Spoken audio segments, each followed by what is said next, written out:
너 지금 제정신이야? 어머니, 저도 믿고 싶지 않아요. 근데 사실이에요. 됐어. 우리 며느리가 그럴 리 없어. 전화를 끄는 영자는 눈물을 흘렸습니다. 우리 흐엉이가 그럴 리 없어. 안녕하세요. 구름 같은 이야기입니다.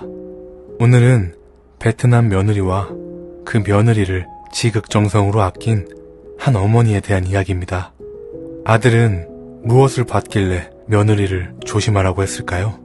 끝까지 함께 해주신다면 여러분 가슴 한켠에 오래 남을 이야기가 될 것을 확신합니다. 그럼 시작하겠습니다. 새벽 5시, 영자가 무릎을 짚으며 몸을 일으켰습니다. 부엌으로 나간 영자는 정수기 앞에 놋그릇을 댔습니다. 새벽의 정막 속에서 물 떨어지는 소리가 부엌을 채웠죠. 영자는 그 소리에 잠시 귀를 기울였습니다. 남편이 떠나고 나서부터는 이 소리가 그렇게 쓸쓸하게 들렸습니다. 물그릇을 들고 안방으로 갔어요. 안방 한 구석엔 남편의 영정사진과 작은 사진 하나가 함께 놓여 있었습니다. 아들이 해외 현장에서 동료들과 찍은 사진이었죠. 영자는 놋그릇을 영정 앞에 올리고 향을 피웠습니다. 향 냄새가 방 안에 잔잔하게 깔렸죠. 영자가 입을 열었습니다. 오늘도 하루가 밝았네요. 재훈이는 여전히 안 들어와요. 당신도 보고 싶죠? 아휴, 혼자 사는 게 참 쓸쓸하네요. 영자는 고개를 떨궜다가 다시 고개를 들고 부엌으로 나갔습니다. 매일 아침 반복되는 이런 무너짐과 일어섬이 영자가 살아가는 방식이었습니다. 오전 10시, 영자는 노인정 문을 열었습니다. 안에는 동네 할머니들 5이 모여 앉아 있었죠. 안녕하세요. 영자가 인사하며 들어갔지만 누구도 맞아주지 않았습니다. 다들 자신들 얘기에 정신이 없었죠. 영자는 구석으로 가서 조용히 앉았습니다. 그리고 옆에 있는 담요를 무릎에 덮었죠. 가운데 있던 박씨 할머니가 자랑을 시작했습니다. 글쎄, 우리 큰아들이 한우 한 짝을 사다 줬다니까. 됐다고 몇 번을 말했는데 꼭 그렇게 가져와. 다른 할머니들이 지고 싶지 않은 듯 한마디씩 얹기 시작했습니다. 손주가 좋은 학교에 들어갔다는 이야기, 며느리가 김장하러 왔다는 이야기, 칠순 잔치를 화려하게 차려줬다는 이야기. 영자는 그런 얘기를 듣기만 했습니다. 그때 한 할머니가 물었습니다. 재훈이는 아직도요? 영자가 자신 없는 목소리로 답했어요. 곧 들어온다네요. 다른 할머니가 말을 이었습니다. 아니, 재훈이는 결혼도 안 한대? 나이도 있는데. 아이고, 아들이 엄마 생각을 왜 이리 안 해주냐. 영자는 할 말이 없었습니다. 그때 박씨 할머니가 끼어들었어요. 사람이 북적여야 집이지. 그 큰 집에 혼자 살면 척척해서 어떡해. 그 말을 끝으로 할머니들은 다시 자기 자랑을 하기 시작했습니다. 영자는 담요만 만지작거렸어요. 자식 자랑, 손주 자랑, 며느리 자랑. 영자가 할 수 있는 이야기가 없었거든요. 그러던 어느 날 영자의 집으로 승용차 한 대가 들어섰습니다. 재훈인가? 부엌에서 요리하던 영자가 설레는 마음으로 마당으로 나갔습니다. 운전석에서 재훈이가 내렸어요. 아이고, 우리 재훈이 왔구나. 잘 지냈어? 그런데 그때 조수석 문이 열리더니 한복을 곱게 차려입은 한 여인이 내렸습니다. 어머니, 제가 만나는 사람이에요. 예쁘죠? 어머님, 처음 뵙겠습니다. 흐엉입니다. 영자의 표정에는 불편한 기색이 보였어요. 아들이 베트남 여자랑 결혼하겠다는 그 사실이 받아들여지지 않았거든요. 영자가 뒤돌아서며 퉁명스럽게 말했습니다. 들어와라. 그렇게 흐엉은 영자의 며느리가 되었습니다. 어느 봄, 흐엉은 영자의 약통 앞에 앉아 있었어요. 약통마다 스티커를 붙이고 있었죠. 그렇게까지 안 해도 돼. 아니에요, 어머니. 헷갈리시면 안 돼요. 제가 도와드릴게요. 그 순간 영자는 느꼈습니다. 누군가가 자신을 위해 무언가를 해주는 그 따뜻함을요. 영자는 망설이다가 작게 중얼거렸습니다. 그래. 고맙다. 어느 여름날 영자와 흐엉이 한복을 곱게 차려입고 마당에 나왔습니다. 흐엉이 사진을 찍어주고 있었죠. 어머니, 너무 예뻐요. 영자는 어색한 듯 입을 가리며 웃었습니다. 그날 밤 영자는 그 사진을 보고 또 봤습니다. 최근에 이렇게 웃어본 적이 있던가? 그날 영자는 새삼 행복하다고 느꼈습니다. 다음날 영자가 노인정에 앉아 있는데 흐엉이 큰 보온 도시락 2통을 들고 들어왔어요. 이거 드셔보세요. 흐엉은 음식을 하나하나 나눠 담아 어르신들 앞에 정성껏 놓았습니다. 박씨 할머니가 한 입 먹더니 큰 소리로 말했어요. 아이고, 며느리가 음식을 왜 이리 잘해? 아주 꿀맛이야. 영자야, 너 진짜 며느리 잘 뒀다. 부럽다, 부러워. 다른 할머니들도 맞장구를 쳤습니다. 야, 한국 며느리도 이렇게는 안 해줘. 영자는 흐뭇한 미소를 지었습니다. 시간이 흘러 첫 명절이 다가왔습니다. 영자는 흐엉을 데리고 시댁 큰 집으로 들어섰어요. 마당에서 분주하게 일하던 친척들이 둘을 보자 멈췄습니다. 큰 집 안주인이 영자에게 다가왔어요. 왔어? 네, 형님. 늦어서 죄송해요. 옆에서 흐엉이 정중하게 인사를 올렸습니다. 안녕하세요. 흐엉입니다. 곧이어 시누이가 다가왔어요. 옳게. 좀 늦었네? 네, 죄송해요. 고모님 안녕하세요. 그래. 인사는 됐고 들어가서 일해. 영자와 흐엉은 부엌에 함께 앉았습니다. 영자가 전을 부쳤고 흐엉은 옆에서 영자를 도왔죠. 그때 누군가 속삭이는 소리가 들려왔습니다. 외국 색시가 차례 음식은 만들 줄 알겠어? 그니까 말이야. 쌀국수나 만들겠지. 그러니까. 그때 흐엉이 반죽 그릇을 들더니 영자에게 말했어요. 어머니, 이제 제가 전 부쳐봐도 될까요? 그래? 부쳐봐.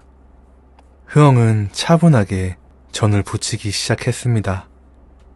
처음 한두 장은 어색했지만 곧 손에 익은 듯 모양을 잡아갔어요. 손이 아주 야무졌습니다. 그 모습을 본 시누이가 놀라며 말했어요. 외국 색시가 전을 잘 부치네? 영자는 흐뭇한 미소를 지었습니다.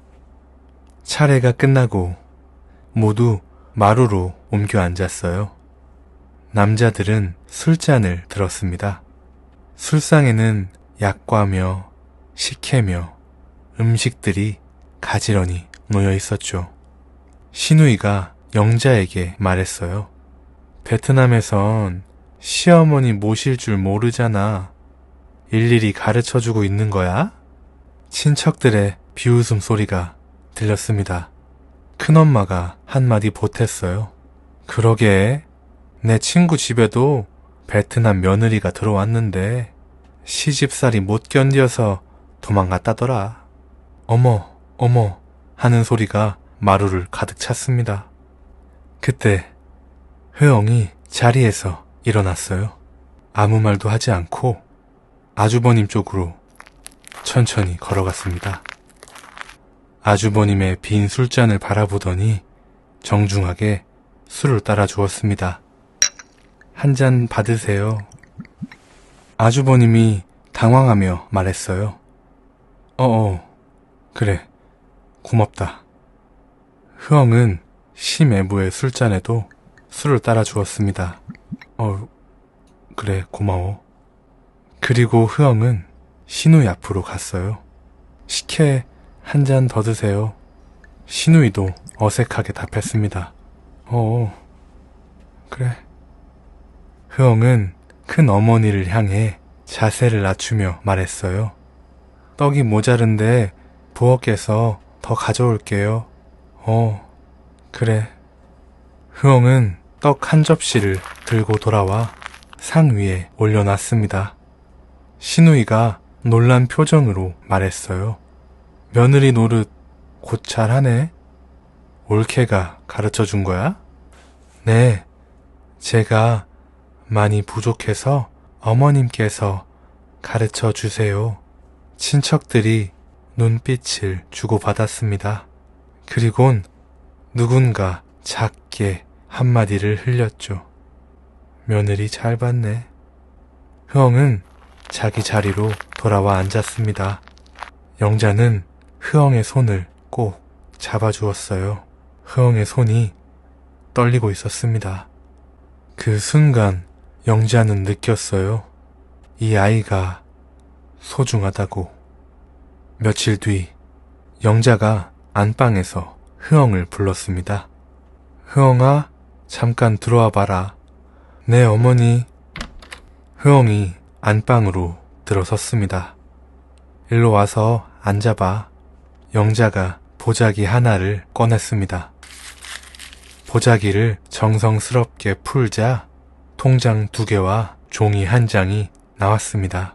영자가 통장을 피면서 보여줬어요. 남편 살아있을 때부터 부어온 거야. 흐엉은 놀랐어요.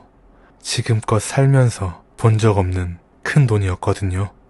곧이어 영자가 두꺼운 종이를 펴보았습니다. 등기부 등본이었죠. 이건 우리 땅이야. 논 3,000평, 밭 1,500평. 재훈이가 그러는데 산업단지가 들어선다고 시세가 2배 가까이 뛰었다더라. 영자가 흐엉의 손을 잡았습니다. 재훈이가 해외에서 일하느라 외로웠는데 네가 곁에 있어줘서 사람답게 산다. 불편한 거 있으면 뭐든지 말해.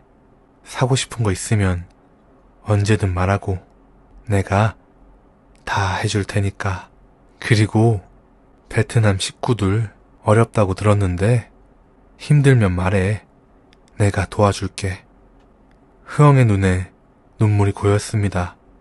감사합니다, 어머니. 영자는 흐엉을 안아주었어요. 사랑이 가득한 평온한 밤이었습니다. 적어도 그날까지는요.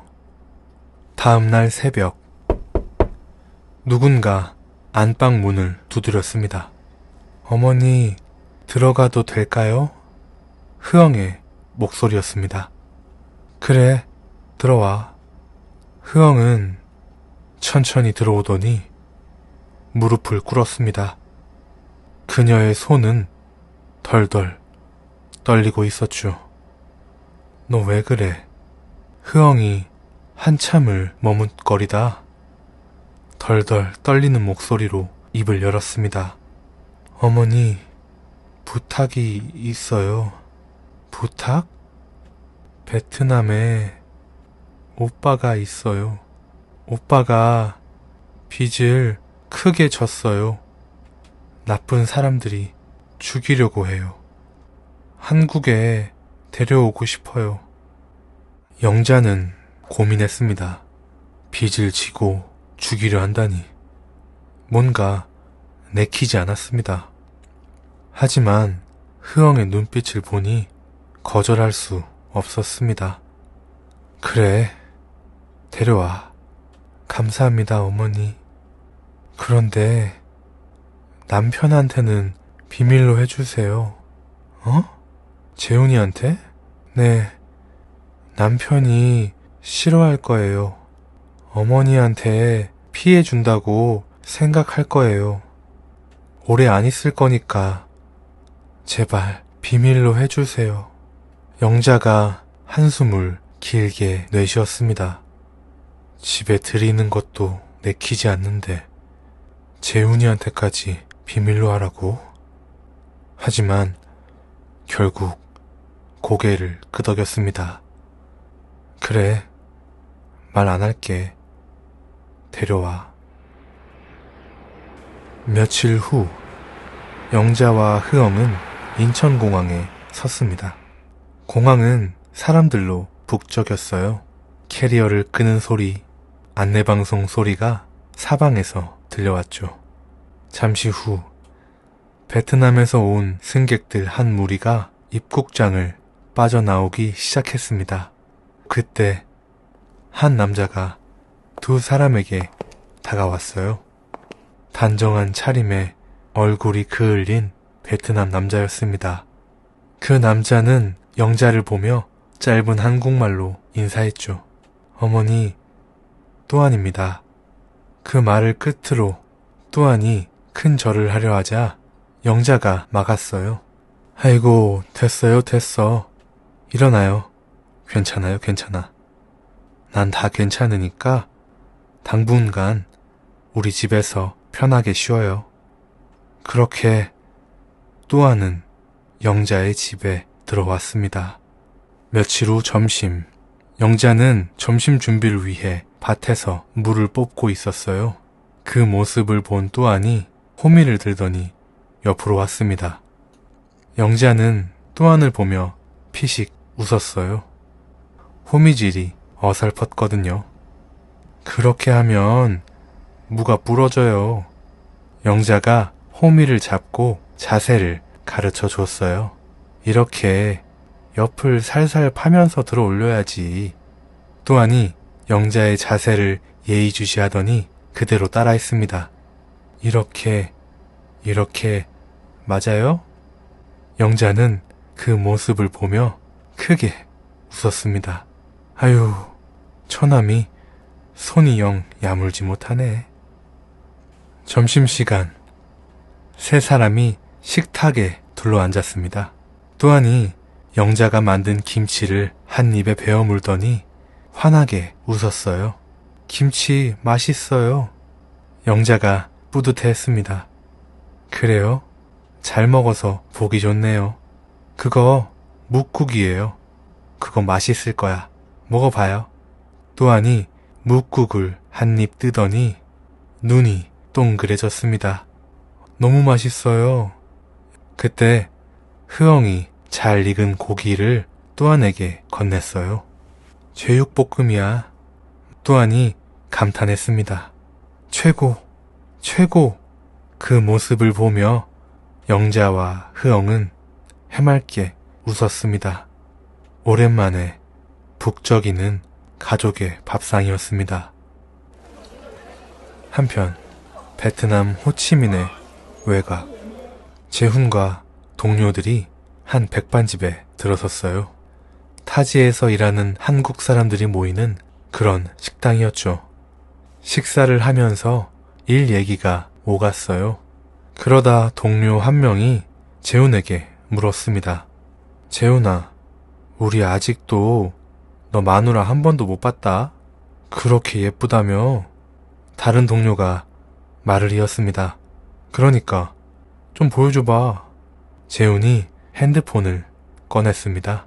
사진첩을 잠시 넘기다가 어머니와 흐엉이 한복을 입고 찍은 사진을 보여줬어요. 어때? 예쁘지? 야, 미인이네. 재훈아, 부럽다 야. 그치? 내가 첫눈에 반했잖아. 처음엔 얼굴 보고 만났는데 엄마한테도 진짜 잘하고 나 진짜 결혼 잘한 것 같아. 우리같이 해외로 떠도는 노총각이랑 누가 결혼하려고 하겠냐. 그때 재훈의 핸드폰이 이 과장에게 향했습니다. 그런데 그 순간 이 과장의 눈빛이 이상해졌습니다. 잠깐. 그 표정을 보고 재훈이 물었어요. 왜 이 과장? 너무 예쁜가? 이 과장은 천천히 고개를 돌렸습니다. 이 사람 어디서... 다른 동료가 농담조로 끼어들었어요. 이 과장 부러워서 그러는 거냐? 다들 한 차례 웃었습니다. 이 과장도 어색하게 따라 웃었죠. 아, 그런가 봐. 미안. 재훈은 동료들을 향해 행복한 표정으로 말했습니다. 우리 어머니가 나 때문에 진짜 외로우셨거든. 근데 요즘엔 너무 행복하대. 진짜 결혼하길 잘했어. 순간 이 과장의 표정이 흔들렸습니다. 행복하다는 그 말이 불편하게 들렸거든요. 며칠 뒤 저녁, 재훈과 이 과장이 호텔 바에 앉아 있었습니다. 처음에는 평범한 얘기가 오갔어요. 그러다 이 과장이 맥주병의 라벨을 만지작거리며 망설이기 시작했습니다. 이 과장, 무슨 일 있어? 재훈아, 오해하지 말고 들어. 그때 사진 보여줬잖아. 그 얼굴 어디서 본 적 있는 것 같아. 재훈이 맥주잔을 내려놓았습니다. 그게 무슨 말이야? 작년에 베트남 결혼식 갔었거든? 그때 한 식당에 갔는데 식당 벽에 결혼식 사진들이 여러 개 걸려 있었어. 베트남에선 그런 게 문화라고 하더라고. 근데 그 사진들 중에 한 신부가 진짜 미인이었거든? 근데 너 와이프 사진 보는데 너무 닮은 것 같은 거야. 아니, 솔직히 닮은 정도가 아니라 그냥 같은 사람인 것 같아. 재훈의 표정이 굳었습니다. 장난치지 마, 재미없으니까. 야, 재훈아, 내가 미쳤냐? 이런 장난치게? 나도 말하고 싶지 않았어. 근데 말 안 하면 내가 후회할 것 같았어. 재훈이 맥주를 벌컥 마셨습니다. 잔을 든 손은 바들바들 떨리고 있었죠. 그 식당 기억나? 정확히는 기억 안 나는데 동네는 알아. 그래, 가보자. 가보면 알겠지. 며칠 후 재훈과 이 과장이 한 식당에 들어섰습니다. 카운터에 앉아있던 주인이 인사했지만 두 사람은 주인을 보지 않고 벽에 걸려있는 한 사진으로 향했습니다. 신랑과 신부가 손을 맞잡고 있는 결혼사진. 옆에 있던 이 과장이 조심스럽게 입을 열었습니다. 진짜네. 재훈의 얼굴이 창백해졌습니다. 이 과장이 주인에게 말을 걸었어요. 저 액자 누구 결혼 사진이에요? 그거 친척 결혼식 동네 잔치였지. 신부 이름이 뭐예요? 흐엉이야. 예쁘지? 어릴 때부터 동네에서 얼마나 예쁨 받았는데. 신랑은요? 신랑? 연마을 뚜아니. 어릴 때부터 한 동네에서 자란 소꿉친구야. 신랑이 좀 거칠긴 한데 신부가 순해서 잘 살았어. 재훈의 다리에 힘이 풀렸습니다. 상황이 예사롭지 않아 보이자 식당 주인이 물었어요. 흐엉이랑 아는 사이야? 이 과장이 황급히 둘러댔습니다. 아, 네. 한국에서 몇 번 봤어요. 그래? 이거 참 신기하네. 흐엉이는 잘 지내? 아, 네. 잘 지내요. 또한이는 잘 지내? 또한이요? 그래. 또한이도 한국 갔잖아. 같이 있는 거 아니야? 이 과장은 재훈이를 데리고 빠르게 식당을 나섰습니다. 가자, 재훈아. 같은 시기, 영자는 마루에 앉아 콩을 다듬고 있었어요. 그런데 그때 흐엉이 또한에게 베트남어로 말을 건넸어요. 또한이 고개를 들어 흐엉을 바라봤습니다. 그런데 그 순간 또한의 시선이 흐엉의 등에서 허리로 천천히 내려갔습니다. 그 모습을 본 영자의 손이 멈췄습니다. 뭐지, 지금? 저게 남매의 대화가 맞아? 그날 저녁, 영자는 빨래를 하려고 흐엉의 방문을 열었어요. 그런데 그 순간 영자의 손이 멈췄습니다. 흐엉의 팔뚝에서 멍자국이 보였거든요. 너 팔 왜 그래? 흐엉이 어색하게 웃으며 옷으로 가렸습니다. 아, 부엌에서 미끄러졌어요. 영자가 흐엉의 얼굴을 빤히 바라보며 물었어요. 언제? 어제요. 영자는 무언가 이상해진 흐엉을 빤히 바라봤습니다. 다음엔 꼭 말해. 네, 어머님, 죄송해요. 영자는 머릿속이 어수선했어요. 뭐지? 이 불길한 예감은.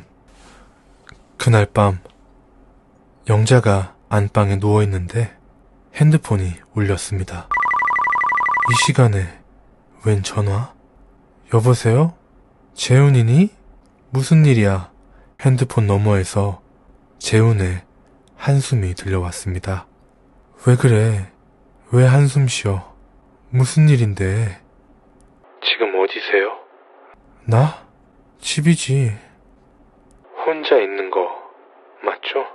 그래, 혼자 있지. 왜 그래? 어머니, 놀라지 마시고 소리 지르면 절대 안 돼요. 왜 그래, 재훈아? 어머니, 정신 똑바로 차리셔야 돼요.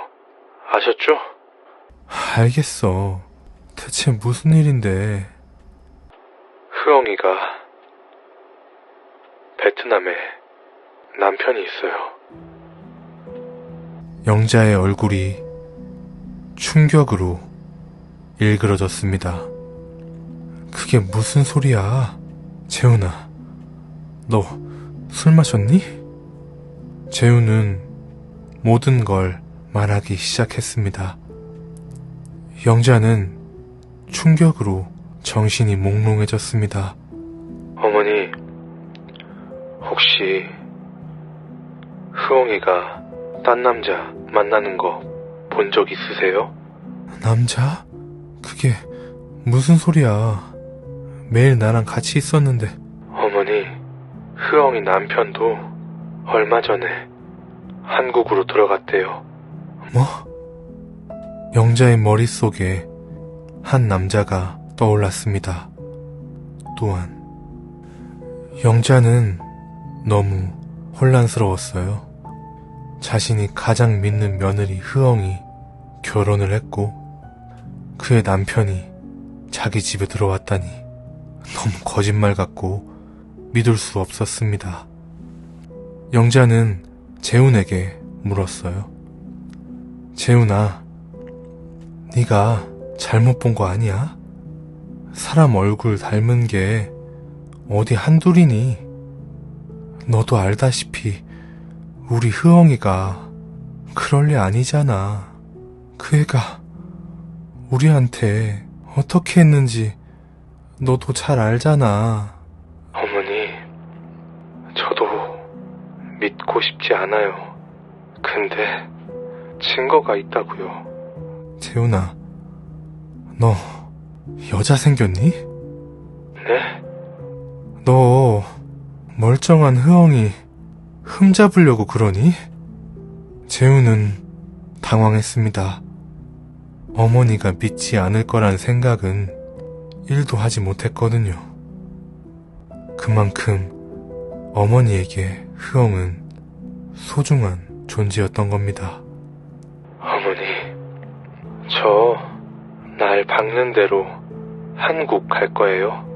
그러니까 아무 말도 하지 말고 티 내지 말고 그냥 가만히 몸 조심히 있으세요.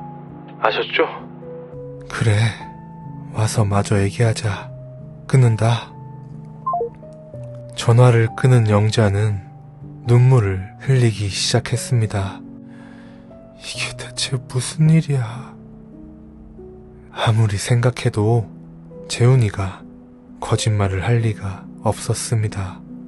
그들은 왜 이 집에 들어왔을까요? 돈, 재산. 처음부터 그걸 목적으로 결혼까지 한 걸까요? 영자는 눈물을 훔치며 장롱에 있던 보자기를 다른 곳으로 옮겼습니다. 그런데 그때 영자의 방 문 앞에는 두 사람이 서 있었습니다. 또한과 흐엉. 그들은 영자의 통화를 모두 들었죠.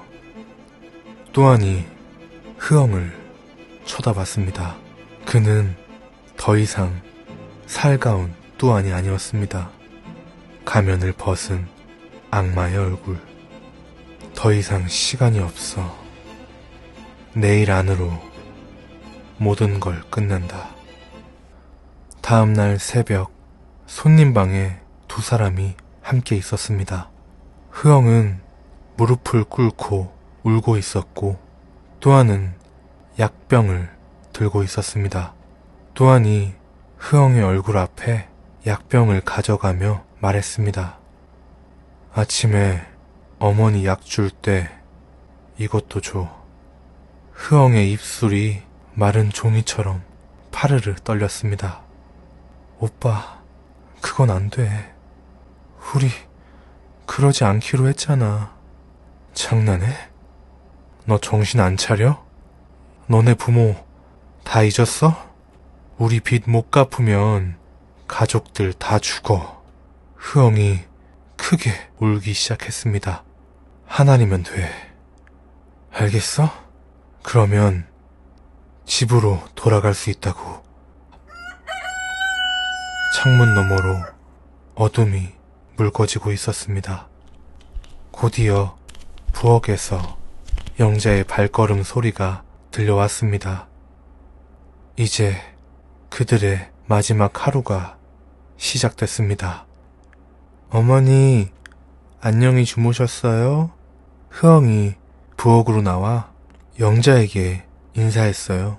그래, 흐엉아, 잘 잤니? 두 사람 모두 평소와 같은 목소리였습니다. 흐엉이 영자의 약통 쪽으로 갔습니다. 빨간 스티커, 하얀 스티커, 자신이 직접 붙인 스티커였죠. 약통을 조심스럽게 꺼냈습니다. 그리고 자신의 주머니에 있던 약병을 함께 꺼냈죠. 몰래 영자를 봤습니다. 그녀는 아무것도 모르고 국을 끓이고 있었죠. 그 뒷모습을 보는데 어머니와 함께 해온 세월이 스쳐갔습니다. 한복을 입고 사진을 찍던 날, 노인정에서 할머니들과 함께 웃던 날, 명절 끝나고 고생했다고 안아주던 그 품. 약통을 쥐고 있던 흐엉의 손이 벌벌 떨렸습니다. 그렇게 흐엉은 아무것도 하지 못하고 자리에서 일어섰습니다. 어머니, 제가 도와드릴게요. 아니야, 흐엉아. 그냥 내가 할게. 아니에요, 어머니. 도와드릴게요. 그럼 김치 좀 썰어줄래? 그때 또한이 부엌으로 들어왔습니다. 어머니, 잘 주무셨어요? 영자는 평소처럼 자연스럽게 인사를 받아주었습니다. 또한의 시선이 흐엉에게 향했습니다. 흐엉은 손을 바들바들 떨며 김치를 썰고 있었어요. 그 모습을 본 또한이 흐엉에게 속삭였습니다. 너 약 안 줬지? 흐엉이 아무 대답도 하지 못하자 또한이 다시 속삭였습니다. 따라 나와. 그 모습을 본 영자가 물었어요. 왜 그래? 그러자 또한이 해맑게 웃었습니다. 어머니, 흐엉이랑 가족 얘기 잠깐 밖에. 영자는 둘의 모습이 이상했지만 아무 말도 할 수 없었습니다. 지금은 조용히 있어야 하니까요. 또한은 흐엉을 창고로 데려갔습니다. 흐엉을 벽에 밀치더니 주머니를 거칠게 뒤졌어요. 약병을 꺼냈습니다. 너 죽고 싶어? 왜 말 안 들어? 그러자 흐엉이 무릎을 꿇고 빌기 시작했어요.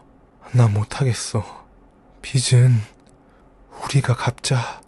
어머니한테 어떻게 그래. 내가 더 일할게. 무슨 일이라도 내가 할게. 우리 그냥 베트남으로 돌아가자. 또한이 어이없다는 표정으로 흐엉을 바라봤습니다. 너 우리 빚이 얼마인지 몰라? 그 돈 우리가 죽을 때까지 일해도 못 갚아. 그리고 너 지금 어머니라고 했냐? 저 사람 너네 어머니 아니야. 너네 어머니 빚쟁이들한테 잡혀있다고. 정신 안 차려? 너네 아버지 어떻게 됐는지 기억 안 나? 빚 때문에 죽었잖아. 너네 어머니도 그렇게 만들고 싶어? 너 동생 학교도 못 보내고 그렇게 살고 싶어? 흐엉이 가족을 떠올렸습니다. 자신을 낳아주고 길러준 어머니, 자신을 따르는 아들 같은 동생. 하지만 동시에 영자의 따뜻한 미소가 함께 떠올랐습니다. 흐엉이 거칠게 고개를 저었어요. 나 못해. 또한의 표정이 분노로 일그러졌습니다. 넌 역시 말로 해선 안 돼. 또한은 마지막 경고를 했습니다. 지금 들어가서 국에 약 타. 이번에도 안 하면 다 죽어. 한참 후 흐엉이 부엌에 들어섰습니다. 어머니, 제가 마무리할게요. 그래, 국은 다 했고 갈비찜이랑 잡채만 데우면 돼. 네, 어머니. 흐엉이 미역국을 3그릇에 나눠 담았습니다. 자신의 그릇, 또한의 그릇, 영자의 그릇. 흐엉은 주변을 살펴봤습니다. 아무도 보이지 않았죠. 주머니에서 약을 꺼냈습니다. 그리고 그 약을 음식물 쓰레기통에 버렸습니다. 그런데 그 순간, 야, 너 나가. 살기 어린 목소리 또 아니었습니다. 오빠, 나가라고. 여기서 약 타지 마. 당장 안 꺼져? 너 나 미치는 거 보고 싶어? 알았어, 오빠. 나갈게. 결국 또한은 영자의 국에 약을 탔습니다. 잠시 후 세 사람이 아침상에 둘러앉았습니다. 또한이 살가운 미소로 영자에게 식사를 권했습니다. 어머니, 맛있게 드세요. 영자의 숟가락이 미역국으로 향했습니다. 고소한 향이 영자의 코를 간지럽혔죠.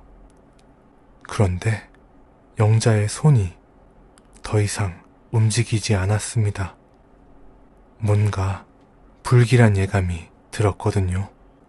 그 모습을 지켜보던 또한이 얼른 자신의 미역국을 뜨며 말했습니다. 어머니, 너무 맛있어요. 평소와 같은 살가운 미소. 영자는 다시 숟가락을 미역국으로 가져갔습니다. 미역국을 한번 저은 다음 고기와 미역을 골고루 떴어요. 고소한 냄새가 영자의 코를 찔렀죠. 그런데 그때 흐엉이 외쳤습니다. 어머니! 영자가 놀란 표정으로 흐엉을 바라봤어요.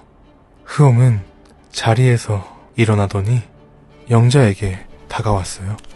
흐엉이 영자의 손을 꽉 잡았습니다. 국 드시지 마세요. 흐엉? 왜 그래? 그 국 드시면 안 돼요. 그때 또한이 흐엉에게 다가갔습니다. 그의 얼굴엔 더 이상 살가운 가면이 없었죠. 넌 이제 끝이야. 또한이 영자를 향해 몸을 돌렸습니다.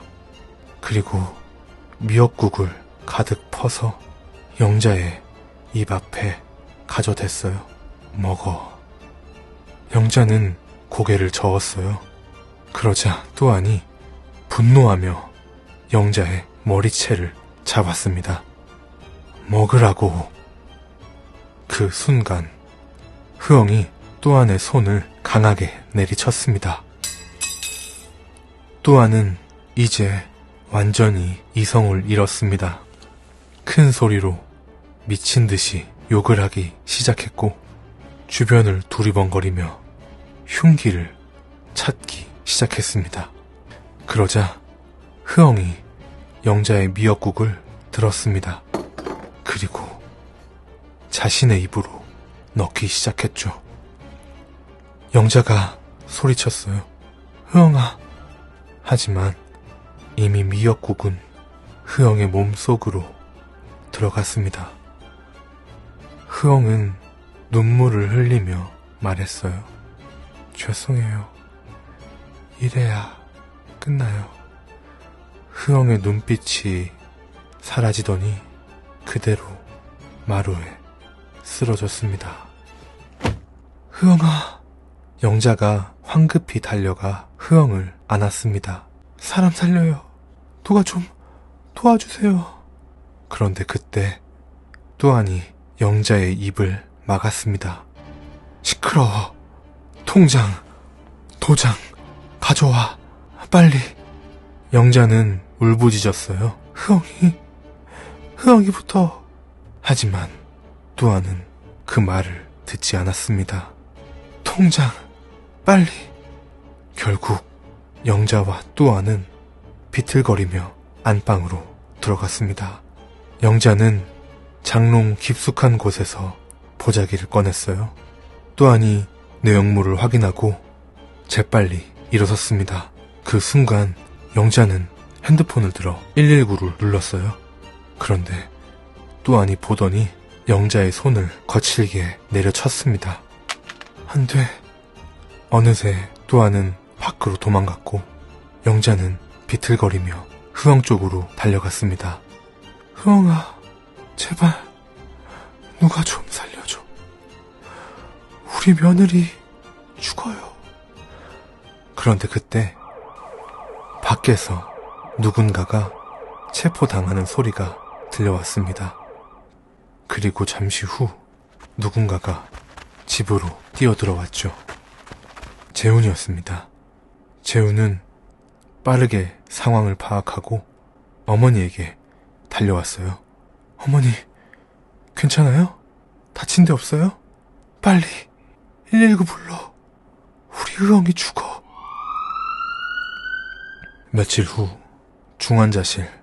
흐엉이 침대 위에 누워 있었습니다.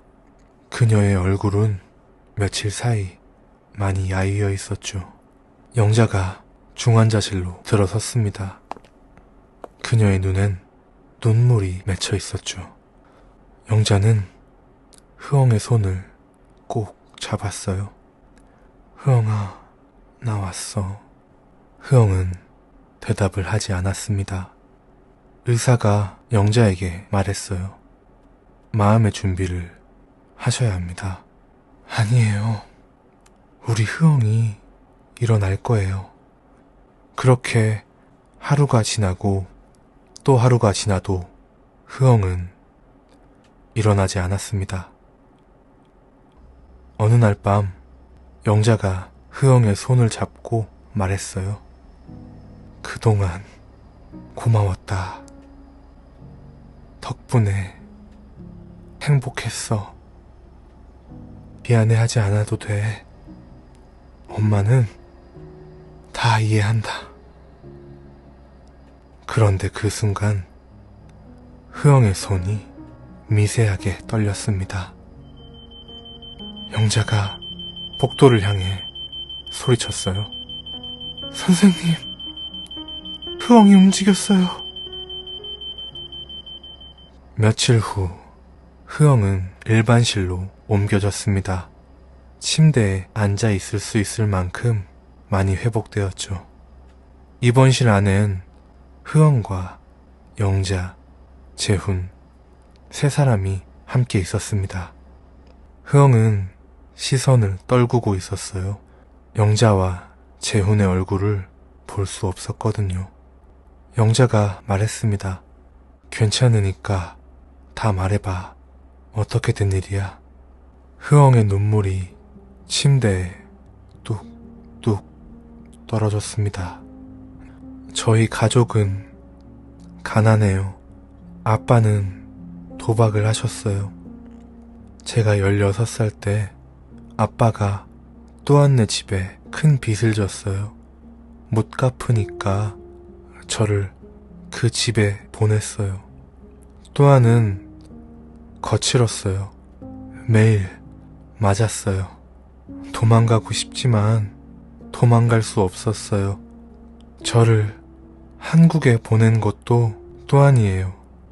그 사람이 도박 빚을 져서 그 빚을 갚으라고 저를 계속 협박했어요.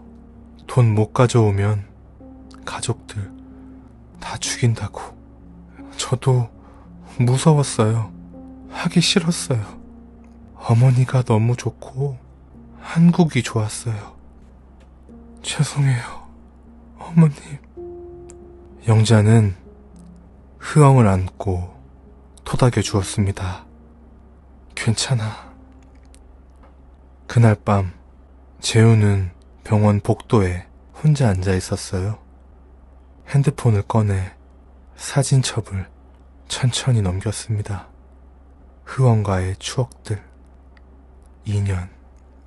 짧지만 행복했던 결혼 생활. 재우는 진심으로 흐엉을 사랑했습니다. 그런데 그 사랑은 재훈만의 것이었습니다. 재훈이 고개를 숙여 서럽게 울기 시작했습니다. 그런데 그때 영자가 다가왔어요. 울었니? 아니요, 괜찮아요.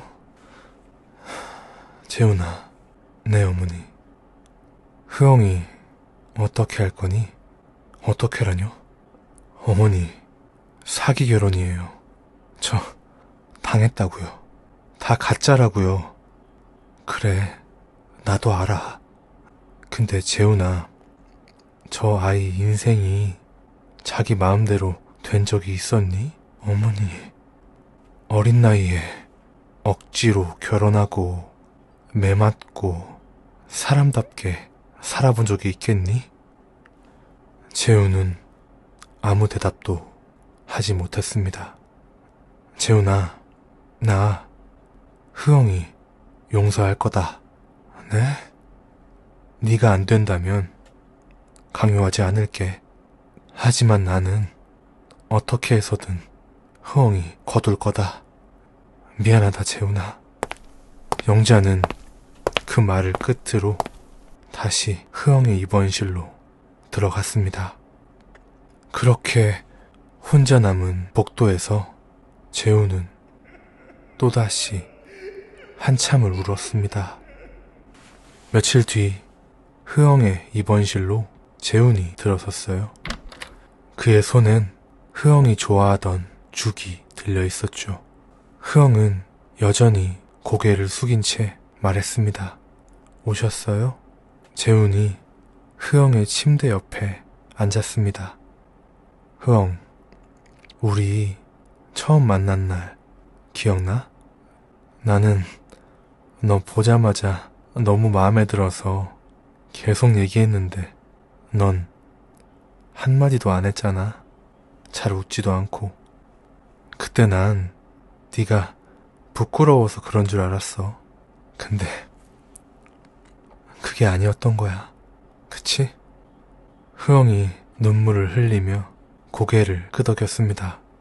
흐엉아, 한국에서 나랑 우리 어머니랑 함께한 날들 행복했었니? 네? 난 말이야.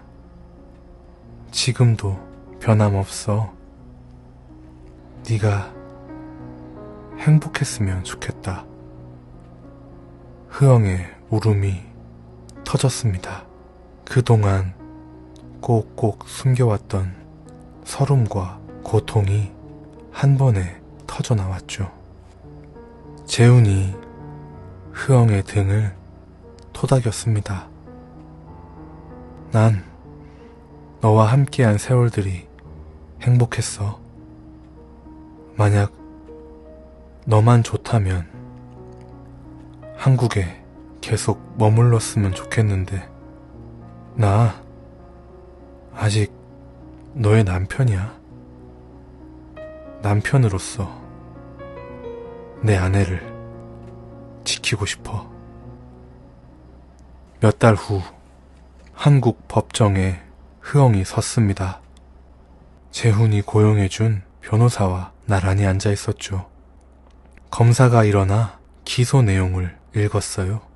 피고인은 외국인 사기단체와 결혼정보회사를 통해 한국에 입국하여 피해자 박영자 씨의 재산을 노린 사기 계획에 가담했습니다.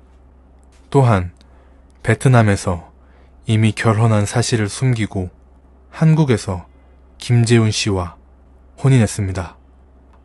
다음으로 흐엉의 변호사가 일어섰습니다. 재판장님, 피고인은 본인의 의지로 한국에 온 게 아닙니다. 베트남에서 16세 때부터 강제 사실혼 상태였고 수년간 가정폭력에 시달렸습니다. 그리고 베트남 법정 혼인 연령에 미달하여 혼인신고는 이루어지지 않았습니다. 따라서 법적으로 피고인은 한국에 입국할 당시 미혼이었으며 김재훈 씨와의 한국 결혼은 법적으로 유효합니다. 며칠 후 판결이 선고되었습니다. 피고인은 사기 계획에 강요하에 가담한 점, 약물 투여를 끝까지 거부한 점, 자기 희생으로 피해자의 생명을 직접 구한 점, 피해자 본인의 강한 탄원 등을 종합적으로 고려하여 징역 1년에 집행유예 2년을 선고한다. 며칠 후 영자가 재훈과 흐엉에게 등기부 등본을 보여주며 말했습니다. 이 땅 팔 거다. 아버지도 이해할 거야. 재훈이 고개를 끄덕였습니다. 어머니, 저도 이제 해외일 정리하고 돌아올게요. 어머니랑 우리 흐엉이랑 같이 농사 지으면서 살아요. 고맙다, 재훈아. 흐엉이 자리에서 일어나 두 사람에게 절을 했습니다. 그렇게 계절이 지나 봄이 왔습니다. 어느 저녁 영자가 남편의 영정을 가만히 바라보다가 입을 열었어요. 여보, 우리 집 식구가 많아졌어요. 당신도 참 좋아했을 텐데. 여보, 저 이제 하나도 외롭지 않아요. 저 이렇게 조금만 더 행복하게 살다가 따라갈게요. 그때 누군가의 노크 소리가 들렸습니다. 어머니, 식사하세요. 영자가 환한 미소를 지으며 부엌으로 나왔어요. 가족들 모두 영자를 기다리며 식탁에 앉아 있었습니다. 영자는 그 풍경을 보며 또 한 번 미소 지었습니다. 오늘의 이야기는 어떠셨나요? 이 이야기가 여러분 가슴에 따뜻한 온기로 남았기를 바랍니다. 구름 같은 이야기는 또 다른 이야기로 다시 찾아오겠습니다. 긴 영상 시청해주셔서 감사합니다. 좋은 하루 되세요.